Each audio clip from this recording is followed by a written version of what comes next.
right, groovy. Here you can aim down at the paper. paper if you're so inclined. Built in 1999 by Chartercraft Homes. This is 507 Romoca in Palmer Lake, Colorado. The heating and cooling, heat and AC is forced air, 13-year-old, comfort maker. They both fired and ran okay, no safety concerns. They're fairly clean too, a little dusty, but no rust or rollover, things that we worry about. The AC compressor outside needs to be leveled. The return air panning, it's in the basement on the ceiling, has been water soaked, probably from the dishwasher screwing up. Anyhow, it needs to be repaired or replaced. It needs some help. What was the son-in-law's name? Brian. Brian said it was right up his alley. Be nice to it, have it cleaned and serviced every couple of years. That's a Brian thing. And the humidifier hasn't been serviced in a while either. Change the filters at least 4 times a year if you're running the AC. The electric comes in underground on the right side of the house facing it. The panel's out there too. It's an exterior panel. It can be locked. The main and all the breakers are out there.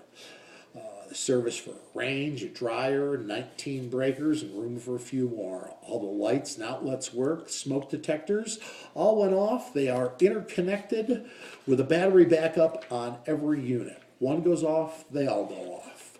The GFIs were working in the kitchen and baths. Down in the basement, the haphazard homeowner electric, that really wouldn't fly if the basement was being, inspected for the finish work down there. And needs properly located basement smoke detectors too. The appliances did well. The dishwasher is a little loud, not a biggie, but I noted it. The water heater's 40-gallon, 3-year-old Craftmaster gas water heater. It was fine. All the water from the street to under the sink is in copper pipe. All the waste going out is in plastic. You're on public water in a city sewer here. The flow is good, and there's 50 pounds pressure right where it should be. Insulation, pretty standard for a home built in '99. Fiberglass in the attic walls and a blanket on the foundation.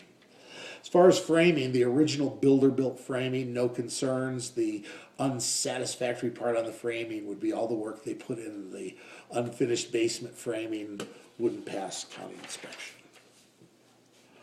The roof is new. All roofs are timberline shingles, good condition, nothing missing or broken. It's put on fairly straight. The gutters were cleaned after the roof was put on. They're dandy. The chimney and vents look fine also. As far as the windows, everything is vinyl frame, double insulated windows. None of them are damaged. The tracks and the sliders that they run in certainly would love to get cleaned. The rollers on the bottom of the windows too, that would make them open and close easier. Vinyl surfaces like automotive vinyl protectant. Whatever you put on your car dash to keep it pretty, put a little on the windows. A couple of screens have holes in them too. There we go. Oh. Screens have holes.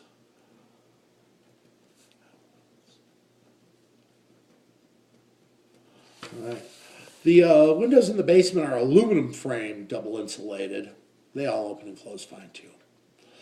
Out in the garage, the attic hatches on the ceiling and any holes and damage to the drywall out there, especially after they take all the junk out, some more might be visible than the ones I've seen. But they need to be properly repaired. The attic hatches need to have fire-rated drywall in them so as to restore the fire barrier between the garage and the living space. It's on a concrete foundation all the ways around. No signs of any wood-eating insects, no signs of any movement of any concern.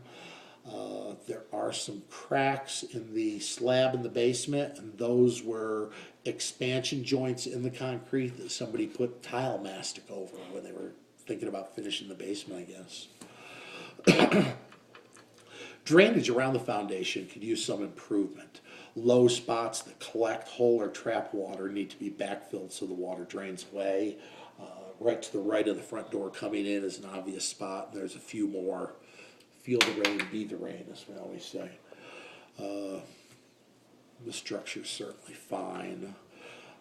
pumps. The sump pump should be cleaned, serviced, and tested so it's known to work when it's pressed into service.